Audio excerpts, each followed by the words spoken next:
Olá, espaçonauta! Pois é, galera, depois da vergonha que a NASA passou aí com o Viper, a NASA, assim, bobas não são não, né? Bobo é nós que ficamos aí achando que são bonzinhos. Mas aí, o que eles fizeram? Eles divulgaram como eles pretendem explorar a Lua com mini rovers. E vale a pena ver, porque o vídeo é bem legal. E sabe de quem que é esse presente aí? No dia aí que a Apollo 11 completa 55 anos, só podia ser dele, né, gente? O Alfredo Lopes Morais, lá de Portugal, mandou esse vídeo legendado em português aí, incrível pra gente. Tá certo? Assiste ele aí que vocês vão gostar demais, eu adorei. Muito obrigado, Alfredo, mais uma vez, por essa generosidade e parceria com o nosso canal aí. Gente, manda aí um abração pro Alfredo, né? Não é possível, né? O Alfredo tá aí colaborando, manda aí o seu salve pro Alfredo aí, que o cara é fino demais, viu? O Alfredo não brinca em serviço, não. Ele produz. O Alfredo pega os vídeos, faz a tradução, legenda os vídeos, se bobear, ele produz o mesmo tanto que eu produzo aqui, sem ter esse trabalho de legendar e de traduzir, viu? O Alfredo é show de bola. Grande abraço, Alfredo. Hello, and welcome to this edition of the 2024 Von Karman series. I'm Nikki Wyrick from JPL's Communications and Education Directorate, and I will be your host for this discussion, how NASA's team of autonomous mini rovers will explore the moon. NASA's Cooperative Autonomous Distributed Robotic Exploration Technology Demonstration, better known as CADRE, is sending 3 small autonomous rovers, each about the size of a carry-on suitcase, and a base station as an experiment to map and explore the lunar surface. Joining us as co-host this evening is Sandy Marshall, Solar System Public Engagement Specialist at JPL. Hi, Sandy. Hey, Nikki, thanks so much. It's great to be here. Remember, this is your space program, so we want you to be involved with this conversation. So if you're watching on YouTube, Facebook, X, or LinkedIn, ask questions in the chat box, and our social media team will bring in as many as we can in our talk tonight. And if you don't see the chat box, reload your page, and it should be right there. So thanks again, Nikki, and we'll hand it back to you. Awesome. Thanks for being here, Sandy. So we will come back to you in a bit for those viewer questions. So please do keep those questions coming in. And a reminder tonight, if we run into any technical difficulties, we ask for your patience and please stick with us. We'll get them sorted out as quickly as we can. Now on to tonight's discussion. Our first of 2 speakers for this discussion is Shubha Commander, Cadre Project Manager. Shubha brings over 20 years of engineering and leadership experience at JPL and in industry. And Shubha has worked on several incredible missions here at JPL, such as the Curiosity rover, Juno, and the Soil Moisture Active Passive mission. Hi, Shubha. Thanks for being here. Hello. Thanks for having me here. So, Shubha, let's jump right on in. What is Cadre? Cadre is a mission to demonstrate a novel technology where we have a team of robots that will work together to accomplish a goal cooperatively without human intervention, so autonomously. We asked the question, we work so well as humans in teams. What if we extended that philosophy to robots? And Cadre answers that question. We're going to demonstrate this on the moon with 3 mini rovers. And if you bring up image 1, you can see a picture of these from our clean room. And on the next slide, you can see they're about the size of a carry-on suitcase. So we have 3 of these mini rovers and a base station that we sent to the moon on a commercial lander provided by Intuitive Machines. You can see a picture of that on slide 6, if you can bring that up. And there's a CAD image of the lander provided by Intuitive Machines. And on the far right, you can see an inset photo of our rover and deployer, the actual flight hardware. Thanks. So now we have an idea of what it's going to look like, but why is Cadre important? Great question. So Cadre is a game-changing technology because it is going to revolutionize how we think about future exploration. Instead of sending one big rover, we can now send a team of robots, and they can be a mix of rovers and helicopters and hoppers all working together. This changes the way it opens up a whole new way of how we would do science. For example, you could put an instrument on each of these robots and they can take a measurement at the same time, simultaneously, separated by a certain distance. So when you integrate the data from all of the instruments, you get a whole new layer of information. We're going to show an example of this technology in the next section when JP presents. This also gives us access to extreme environments like lava tubes and icy caves, because you could have a robot, you could potentially lose a robot, but still be able to collect the data from it because it would have shared that with the rest of the team.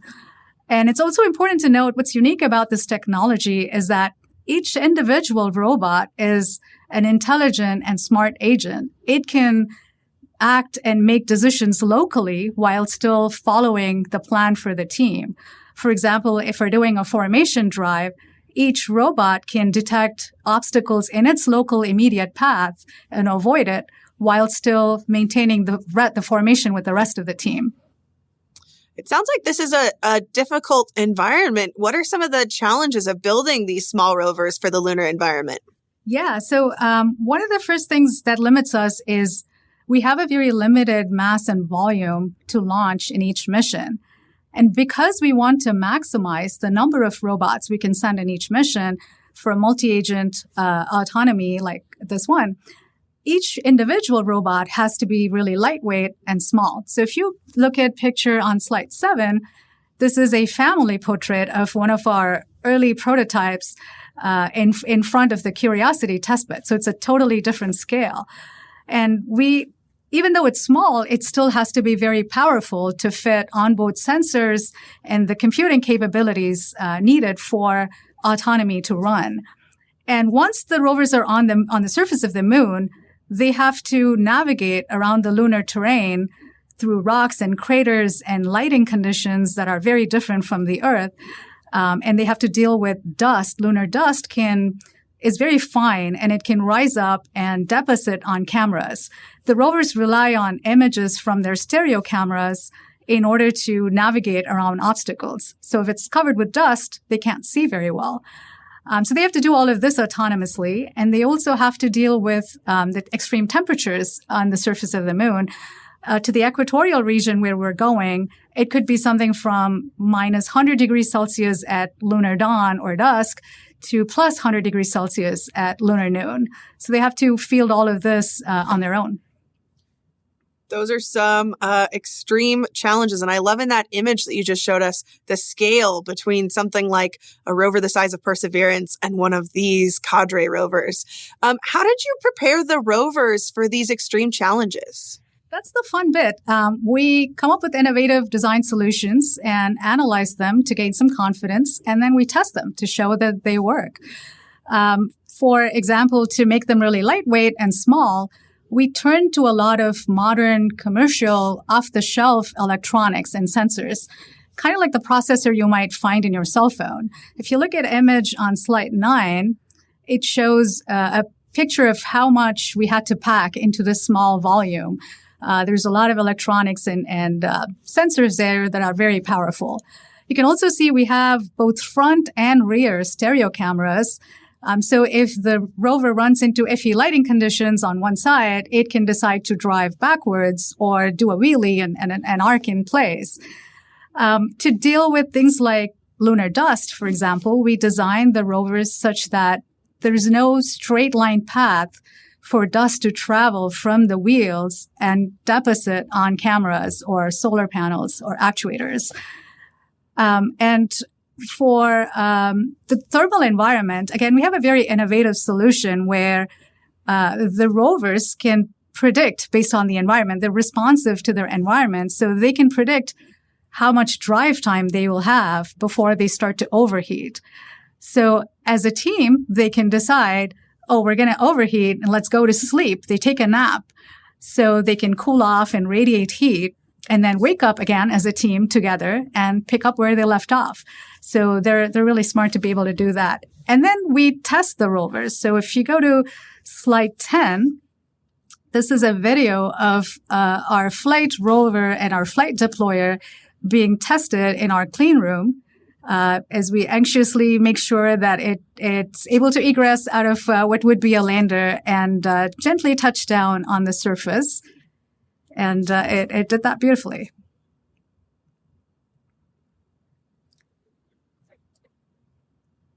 So this showed that we would be able to successfully descend from the lander, egress off of it, and move away from the lander on the surface of the moon.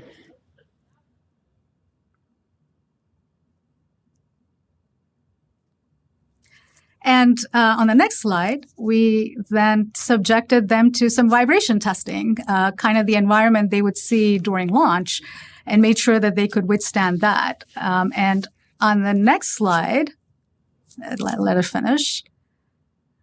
This is where we put the rovers into a thermal vacuum chamber and expose them to the temperatures they will see on the surface. And again, make sure that they can survive those temperatures. And I'm happy to report that the rovers all passed these tests successfully with flying colors. So they're ready for flight.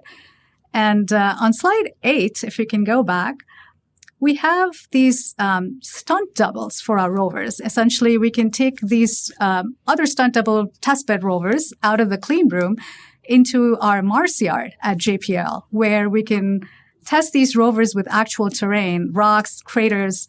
We even do some nighttime testing with floodlights and spotlights to simulate the lighting and shadow conditions these rovers might see to verify their autonomous navigation capabilities.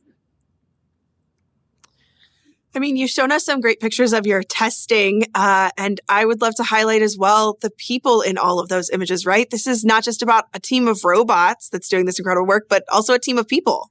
Absolutely. It takes a remarkable team of humans to put together an amazing team of robots. And I'm very fortunate to have a team of very creative and passionate people who are very determined to put all of this together, and their families who have, if you're watching, thank you for supporting the team and our dedication here. I have a picture here of our team on slide 13. This is the team in the Mars yard with the prototype rovers in front. And then on slide 14, we have a picture of a subset of the team in the clean room with the flight rovers in the front. And you can see the solar panels here opened. We've also had a lot of support from JPL and NASA for, a lot of people who have helped make this possible and who've been very invested in our success. And I want to add that, a team like pulling a mission like this together, it takes all kinds of people and all types of people. So we have a very diverse team with a lot of different backgrounds, education, experiences. And so if something like this really sparks your interest, I would say follow that passion, because there's always a place for you, a role for you in space. And speaking of what the future holds, not just for our audience, but what does the future hold for this technology? Nikki, it's such an exciting time for lunar exploration right now in the industry. And we are very keen to make this autonomy technology available for the public, for industries and universities to be able to infuse into their missions.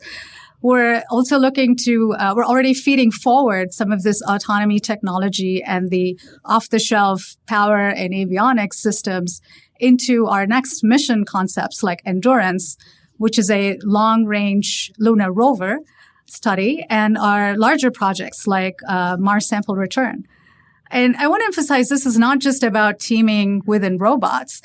As we become more of a spacefaring civilization and we start to set up a moon base and send more humans out into space, robots can work with astronauts, especially for the sort of repetitive, fatiguing, riskier tasks where like multi-robot construction or mapping unexplored areas or scouting for minerals and water or traversing very large distances to collect samples. And those are the sort of things that robots can take care of that frees up the astronauts to do the tasks that only they can do. So it's a very exciting time. And I think this technology has a lot of possibilities. And there's a graphic on slide 15 that shows that there's applications of this technology on the Earth, the Moon, and beyond. It can be exported to all other explorations as well. Really paving the path for the future, Shubha. So I know the audience has asked a ton of questions so far. So Sandy, what are they asking out there for Shubha?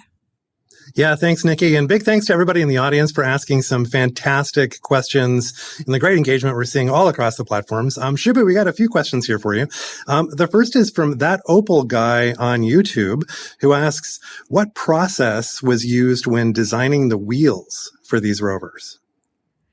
That's a large question. I think the main thing we wanted to look at was lightweight materials because our big constraint is mass. And we wanted to, again, make sure that there's no ballistic path of dust from the wheels so that it doesn't kick up a lot of dust that can get deposited on solar panels and such. And we wanted it to be something that's easy to manufacture and install and still be able to climb over rocks and such. In one of our demonstrations in the Mars yard, the rovers have shown to be really capable where they almost climbed a rock that's about the size of the rover itself.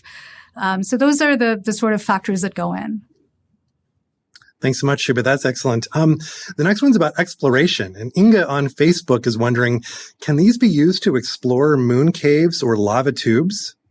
Absolutely. I think this gives us extra access to these sort of extreme environments because as a team, these robots are collecting data and sharing the data amongst themselves. So even if we lose a robot, the team can plan around that. And the rover that we lost would have already shared its data with the rest of the team. So we would still be able to get that. So this autonomy technology can be applied for extreme environments like that.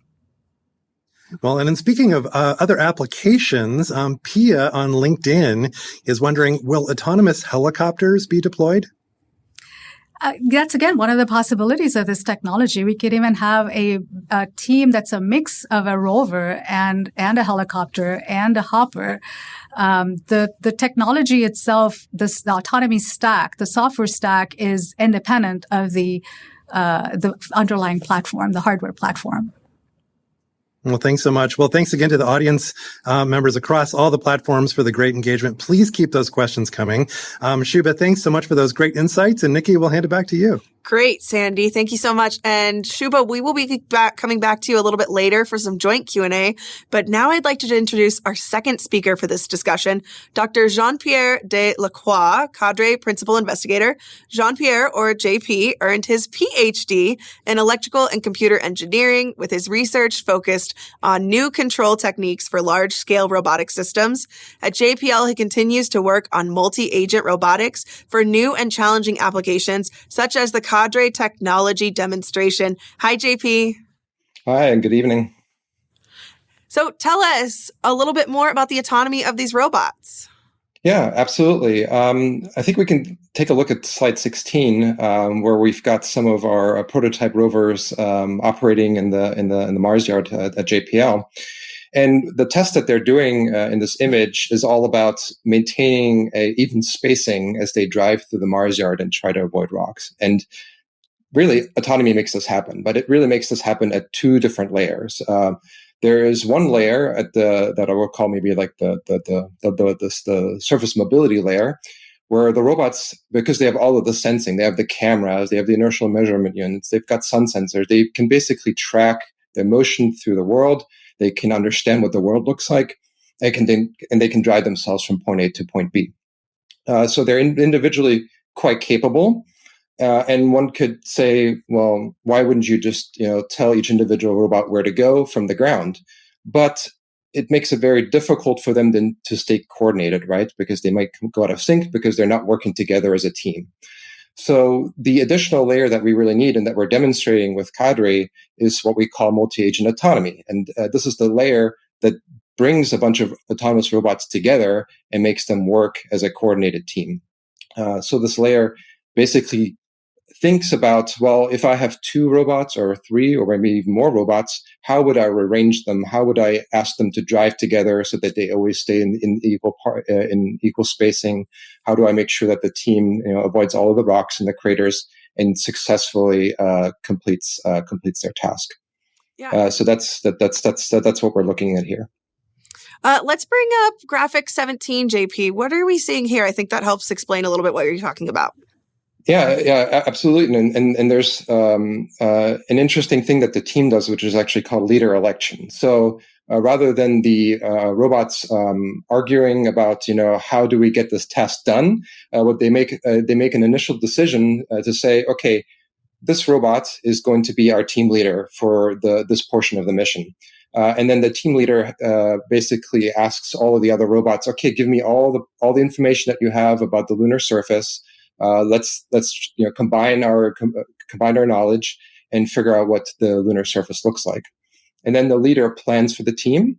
And once the leader has planned for the team, it provides each one of the members of the team with a kind of a planned follow along. And then they communicate with each other about how that plan is progressing.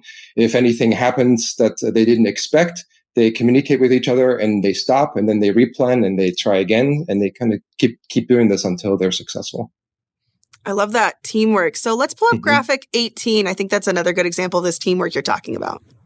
Yeah, and this specifically gives you an idea of how the robots, first of all, see the world, right? So they each see their own portion of the lunar surface, for example. And in this specific case, it's actually part of our clean room, which is why it's nice and rectangular. But you can see that rover 1, 2, and 3 each have kind of a piece of the map, right? But to do a better job of planning, what's the best thing to do is for them to each send that information to a leader, and then together they actually have a complete view of what the entire environment looks like, and they can do a much better job of planning their work in that space. Sounds like an incredible group of robots. So what is a day in the life of Cadre? How does this team operate and sort of make those decisions? Yeah, we can look at slide 20 for that. Here's an interesting plot of basically what it would look like for the team to work together. This shows you basically at the top that really you can think of the activities that they do in really 3 parts. They tend to drive to achieve an objective because they're robots. They move around. They do something called downlink or just communication, right? They talk to each other. They have to exchange that information, as we saw, to understand the world, and also tell us, on the ground what they saw. We want to know what they're seeing. And then they also, interestingly, spend some time sleeping, and that's because we have a constraint or 2 constraints at play here. One is the state of the charge of the robot. So they have a battery, and they have to recharge their batteries using solar power. So sometimes they have to go and sleep and recharge those batteries and energize again for the next round of activities.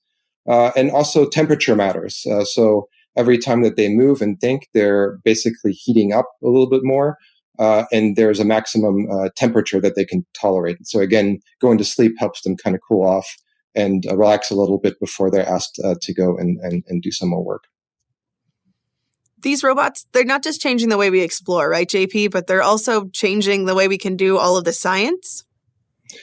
Yeah, absolutely. And we can maybe take a quick look at the video in 21, just for a little bit of background. But I'll say that Cadre specifically is designed to just demonstrate multi-agent autonomy. So it is all about the autonomy, but we also wanted to show that it's not just autonomy for autonomy's sake, but that we are proving a technology that has the opportunity to kind of transform the way that we do science in new ways. And specifically in this example, what we're showing is something called a multi-static ground penetrating radar survey. So it's a radar that's pointed into the ground and allows the robots to work together to see what's in the ground. And if we look at image 24, then we can, for example, here see an example of what we do today. So today we have a single rover with a single ground penetrating radar. And again, Cadre is the idea of, well, what do you actually gain from having multiple ground penetrating radars that work together? What does them being coordinated gain you in terms of the science data that you're able to collect? So if we look at slide 25, again, in the case where we're today, we do something called single monostatic measurement. So we have the singular ground penetrating radar, and you can imagine a robot driving through the environment and just collecting data from this radar. And it would integrate this data measurement by measurement as it's driving along, because it's keeping track of where it's driving. And what you can do is you can get a two-dimensional slice of what the subsurface looks like. And this is really, limited by the fact that our robots actually, are not perfect at estimating where they are. So over time, they kind of drift, and the measurement kind of loses on in its quality. So if we look at slide 26, though, with Cadre, if you use multiple ground penetrating radar, you first of all drive much shorter distances individually between the robots. So first of all, drift doesn't impact the robots as much, and it doesn't impact your measurement as much. And that's because each robot, drives the shorter distance, and it's integrating for shorter amounts of a shorter amount of measurements effectively. But what's really key here is that when the robots are a certain distance apart from each other and they're sounding, they're also able to hear the radar signals from the other members on the team. And by integrating that additional piece of data, which you're unable to do with a single robot and a single ground penetrating radar, you're actually able to do a 3D reconstruction of what's in the subsurface. So it's giving us a completely new way to look at what's in the ground and not just on the surface of the moon. JP, how do you go about testing the capabilities of the rover's autonomy? Yeah, we do a lot of testing. If we look at slide 27, some of our testing happens on the flight hardware. So those are the actual robots that are going to the moon, and here we're testing it. And by the way, the tall person in the middle there is me in what we call like a bunny suit to keep the robots clean and safe. But you can see that this environment we're testing with the actual hardware that's going to go to the moon, and the software that we've developed that's going to be making these robots autonomous on the moon. But our ability to really test all facets of the autonomy is a little bit limited in the clean room, right? Because we can't dig craters into our floors. And not really bring in any sort of rock. So we have this simplified environment, but it really helps you to at least functionally validate that everything works, right? You can see that the software is correctly collecting data from the cameras, that they're generating basically images and then point clouds and maps of the environment, that they're able to track their motion, and that they're able to communicate with each other. So all of the important functionalities are validated in this space. And then what we do is we take in slide 20. Before I jump to that, let's actually look at slide 28, because it's a video of the rovers driving in the clean room at JPL, and you can see 3 of them are doing this coordinated drive that I mentioned earlier. And I think what's really neat here is twofold. First of all, you're seeing video images live from all 3 robots, so you can kind of see what their perspective, what their world looks like. It looks quite a bit different from us. The cameras are much lower to the ground, and they can see less far ahead, and they have a little bit a lower field of view. And then in the bottom half of the screen, what you're seeing is their understanding of what the world looks like. Right? It's not in necessarily at the end of the day when they're doing that planning. They're not planning in these images, but what they're doing is they've taken those images and kind of labeled the world as, hey, these parts of the world are safe for me. These parts of the world are not safe because they're either rocks or they're craters. But yeah, then they successfully plan together and drive together and achieve their task. So now moving into the other test venue on slide 29, we have a video of basically this exact same capability.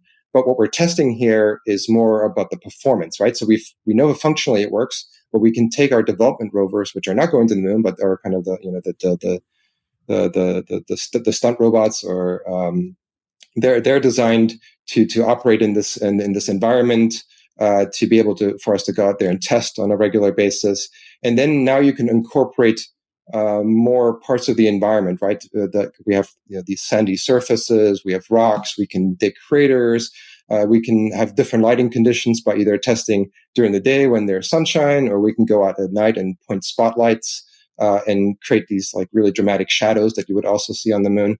So it allows us to really fully test the system in varying different environments and scenarios. How did a mission like Cadre come to be, JP? Yeah, that's also a fantastic question. So if we want to go to the beginning, let's look at slide 30. So what you'll notice there is that it began roughly around 2015, and it started all with a NASA SDMD game-changing development program project called Puffer, which is Pop-Up Flat Folding Explorer Robot. And really the point of that project was to think about whether you could develop a robotic platform with very unique mobility capabilities, meaning it's very highly capable and can solve things like going underneath overhangs and going up steep slopes, and also keep that mass and volume really, really low and small, right? So showing that you can be tiny but mighty, if you will. And what that really also showed is that because we're typically constrained on mass and volume, is that now you have the ability to maybe bring 2, 3, 5, 10 robots with you because you've built them small, but you've retained their ability to do the things that we want to do with them. So that brought about a second GCD task, which was called Autonomous Puffer. So that's on the next slide. And here, what we did is that we said, okay, we now have hardware that's capable. We can add some more sensing that's now specific to the autonomy. Let's give these rovers some more, cameras, for example, which we tend to rely on. Let's also work out, radio so that they can communicate with each other. So add a little bit more hardware capability on the sensing, on the compute, on the communication side, and then start adding this multi-agent autonomy, right? So we demonstrated that they can explore together cooperatively. You can throw them into an environment that they've not previously mapped, where we have no idea what the environment looks like, and they can successfully map out this entire environment and send us back a map. And that's what we proved under Autonomous Puffer. And then this was still a what I would call like a research project, right? We were really figuring out how could this work. How could we make the hardware and the software and the autonomy all work together to build a system that can do this. So, well, once we've proved that, we were ready kind of for the next step. And then we had a third GCD project, which is Cadre. So that's on the next slide.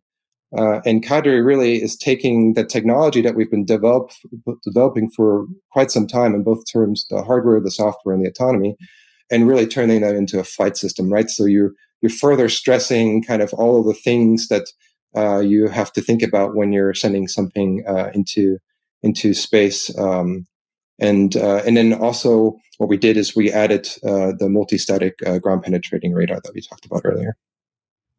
This is all great information, but I know the audience has asked so many questions. So Sandy, what are they asking out there for JP? Well, Nikki, we have a lot of fantastic questions from the audience for JP. Actually, one specifically for JP from Corey on LinkedIn, who's wondering, do they use electric and or magnetic fields to reject dust that could have static charge that may attract it to the robot? I don't believe we have any technology that actively does that. Okay, so excellent. Bob Fillmore on YouTube, we're moving over to YouTube now, is wondering, there isn't anything like GPS satellites at the moon yet, so how do the rovers navigate? Yeah, that's a fantastic question. Indeed, we don't have the luxury of GPS as we would have here on Earth. So the robots do this, again, in kind of two layers. So first of all, they rely on their own ability to track features in the environment through the cameras. We have front and rear facing cameras on the robot, so they track the features, and by measuring how those features move image to image, they're able to basically perceive their motion through the environment. And then they start layering out in other sensors. So we also have an inertial measurement unit. So an inertial measurement unit typically has a accelerometer, it has a gyroscope, and then it also has a compass. So the accelerometer and the gyroscope is additional information that we use to measure, the robots use to measure their own motion, and they kind of correlate that with the feature tracks in the image. The compass is interesting also because the compass we can use here on Earth, but not as much on the moon. So we instead use a sun sensor. So the robots are estimating the location of the sun, and because they can basically figure out where is the sun in the sky and what time of the day it is, they can back out what is their orientation on the moon. So those three things together allow them to track their motion. But then they also do something as a team. So in addition, each of the robots has something called a ultra-wideband ranging radio. And it's basically a radio that they can use to measure the distance between each other. It uses time of flight. And by just measuring time of flight, you can basically estimate the distances between robots. So it gives the robots an additional piece of information, knowing that, hey, I think, I'm a robot and I think I'm here, and I have a buddy that's over on the other side that also thinks that they're in their spot. Let's also verify that using that inter-robot ranging measurement. And by doing that all together, they can basically help each other localize as well. So they work as a team to manage without GPS.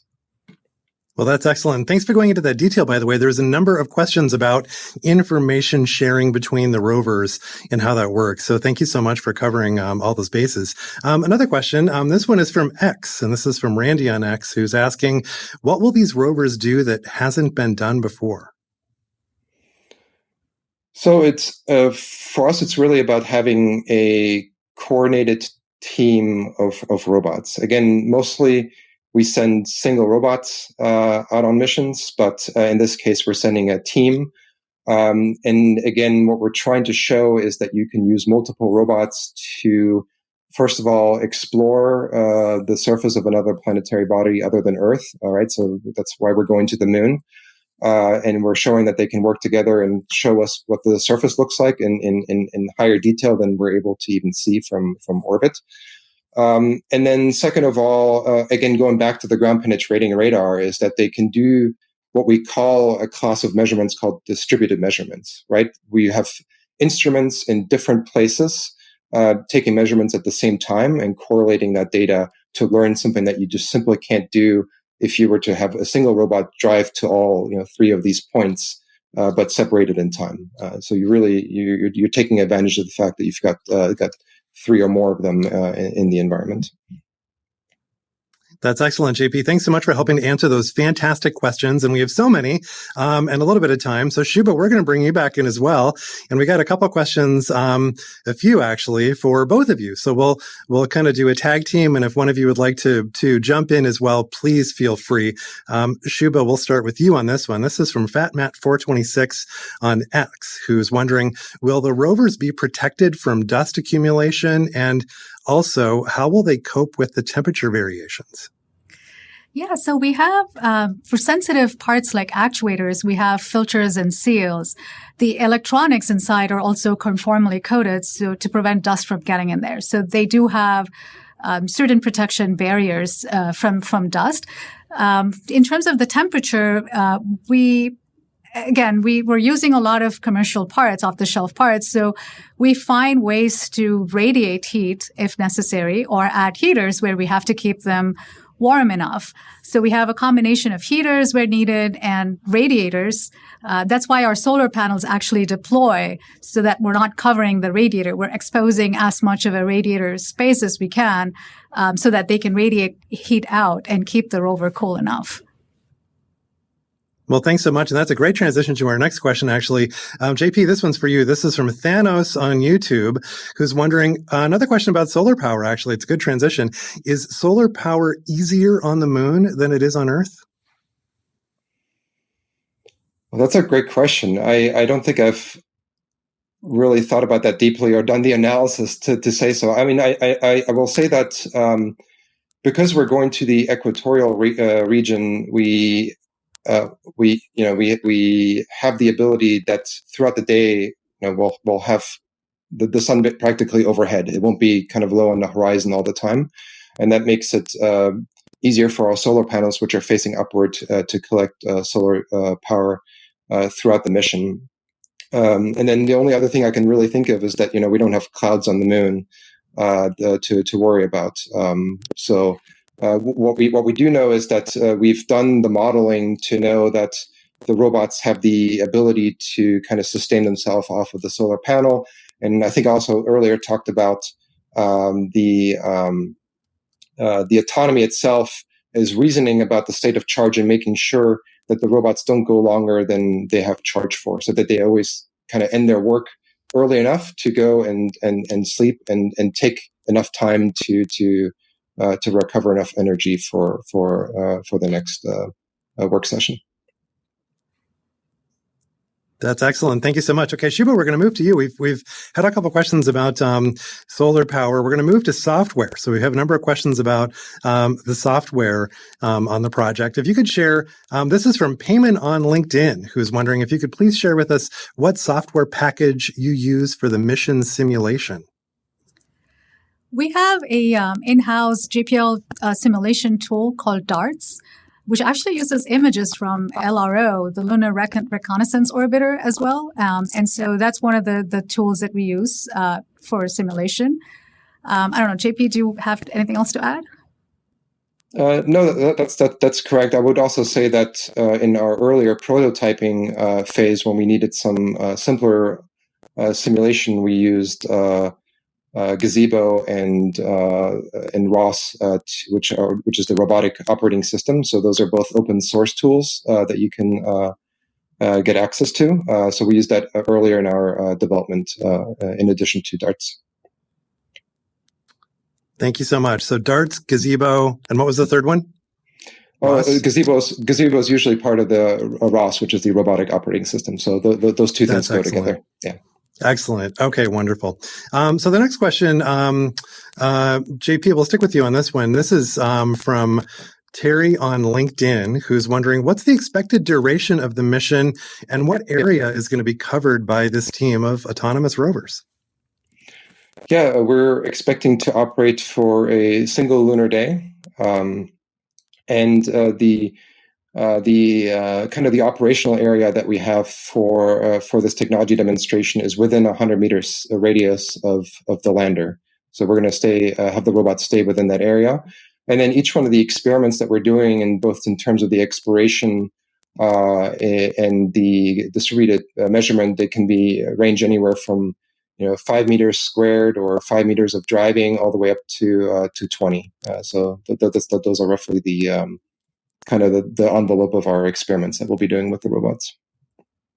That's excellent. Thank you. Shuba, this next one is for you. This is from Sue on X, who's wondering, big picture, what is the most valuable information you expect to collect with the rovers on the moon? In this particular mission, again, this is a technology demonstration. We don't have science requirements, but our main goal is to prove the feasibility of a cooperative autonomous distributed measurement.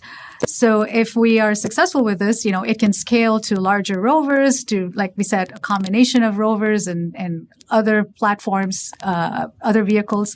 So it's mainly a proof of concept that this cooperative autonomy technology can work outside the Earth.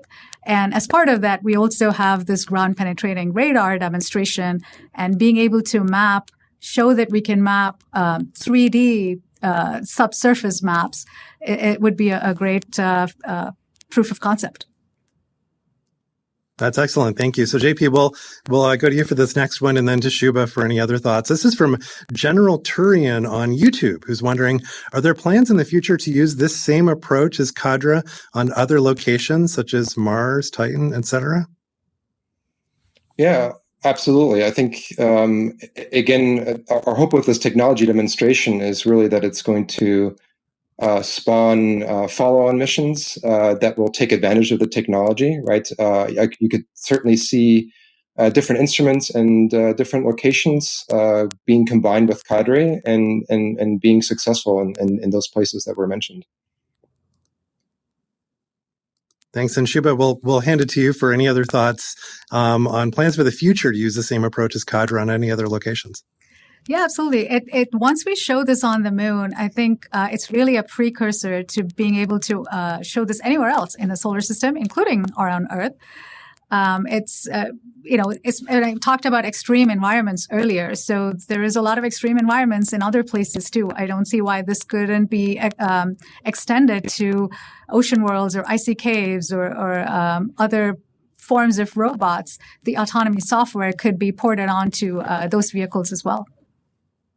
That's excellent. Well, Shubha and JP, thank you so much for those answers and perspectives. And again, thanks to the audience for these fantastic questions. And Nikki, we'll hand it back to you. Thanks so much. Great. Unfortunately, that's all the time we have today for audience Q&A. But Shubha and JP, I did wanted to throw it to you for one final question that I know is very important to both of you, which is, what advice do you have for folks in the future? You're talking about the future of this mission. It's a technology demonstration. We're laying the groundwork. We always say this is your space program to our audience and our viewers. So what advice do you have for aspiring scientists, engineers, folks who wanted to get into this field? Yeah, I guess I'll go first. We always say, follow your passion. What does that mean exactly? I think to me, it means two things. One, curiosity, asking the big questions of how does this work? How can I make it better? And then putting in that dedicated effort and persevering through challenges. So, and taking care of people along the way. So it really boils down to curiosity and perseverance. And one of the things that I really love about this job is it lets me keep my natural sense of wonder and awe about this universe. There's just so much we still have to learn about the universe and our place in it. So it can be very enriching and humbling in many ways. JP, how about for you?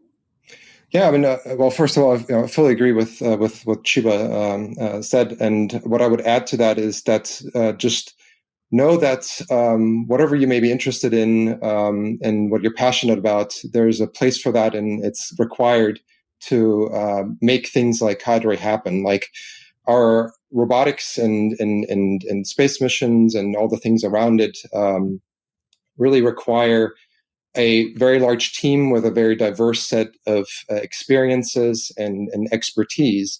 So as long as you, again, follow your passion, follow through with that, you will find your place, and you will be successful, and you will end up contributing to something like this as well. An amazing mission, an amazing discussion. Thank you both. Folks that are watching, remember, if you want to find out more about Cadre, please visit the link on the bottom of your screen now, go.nasa.gov/Cadre. I want to thank our speakers, Dr. Jean-Pierre Delacroix. I want to thank Shubha Commander for joining us to chat about Cadre. Also, thank you to our wonderful questions co-host, Sandy Marshall, and all of the folks working behind the scenes to make this possible. To all of you watching, thank you for taking the time to join us every month. And if you've missed any of our Von Karman series from the past, please check out JPL's YouTube page. Join us next month for a discussion on the Near-Earth Object Surveyor mission with Mark. Thanks again, and we will see you all in August. Bye.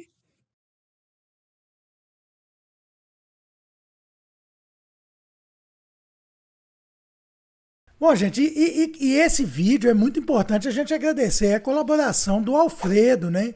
O Alfredo que vem contribuindo com o canal, trazendo conteúdo cada vez mais bacana, tá certo? Então, muito obrigado, Alfredo Lopes Morais, nosso amigo aí, Patrício, lá de Portugal. Muito obrigado, viu, Alfredo? Grande abraço. Você perdeu o time? Vamos lá. Ó, e aqui, reparou que quando, para alguns espaçonautas aí, quando sentou o dedo, apareceu ali um botão assim, hypar o vídeo? Então clica nele também, galera. Quando você faz isso, é igual ligar as turbinas aí do Saturno V. E aí o vídeo vai lá para cima, o YouTube joga ele lá para cima. Então, clicou no vídeo, apareceu o botão hypar, manda hypar, porque aí ajuda o nosso canal a crescer. Outra coisa, já é inscrito aqui no canal? Ah, não é até hoje? Pelo amor de Deus, tá perdendo seu tempo, meu amigo. Corre lá e se inscreve no canal, tá? Toda vez que você faz qualquer coisa de interação aqui com o nosso canal, compartilha um vídeo, curte, comenta, se inscreve no canal, hypa um vídeo, o YouTube entende que o canal é de relevância, entrega ele cada vez a mais pessoas e promove o crescimento do canal. Show de bola, não é mesmo? Outra coisa, você curte muito aqui o Nerd aos 50, a gente precisa muito do seu apoio. Sabe uma boa forma de apoiar o canal? é o seguinte, é adquirir produtos da nossa loja Nerd aos 50. Tá aí aparecendo já o link para vocês aí embaixo, tá? Então é só curtir aí na loja, ir lá na loja, escolher o seu produto. Olha só, tem camisas como essa aqui, ó, filtro V 50+, altamente tecnológicas. Tem camisa com UV 30, para quem não gosta de camisa tão impressa igual essa aqui, uma camisa com impressões menores, mais simples, tem também, né, canecas de porcelana, galera, e com uma incrível novidade. São várias canecas lá com temas astronômicos. Mas você pode fazer a sua caneca com qualquer tema, tanto astronômico como outro. Então tem a opção aqui, onde você adquire a caneca e manda um WhatsApp pra gente aí, no atendimento da loja, na central de artes, que vai personalizar, produzir a sua arte para que você aprove e personalizar a sua caneca. Outra coisa muito bacana é o seguinte, para você dar uma força, aquela forçona mesmo, é se tornar espaçonauta de carteirinha.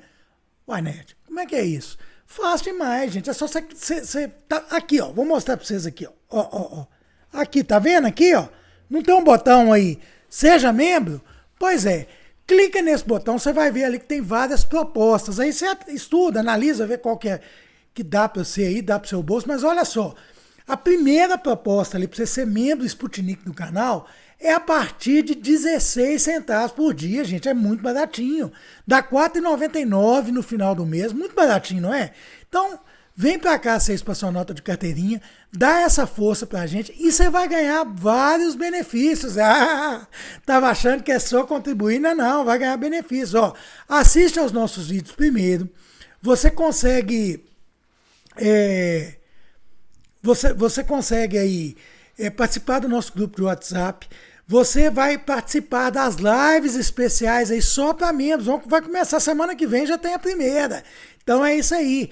Todo mês a gente vai fazer algumas lives, pelo menos uma live aí para os membros. E essa aí é só para os membros, não tem choro. Então vem para cá, ser espaçonauta de carteirinha que eu tô te aguardando, tá certo? Grande abraço e até o nosso próximo vídeo.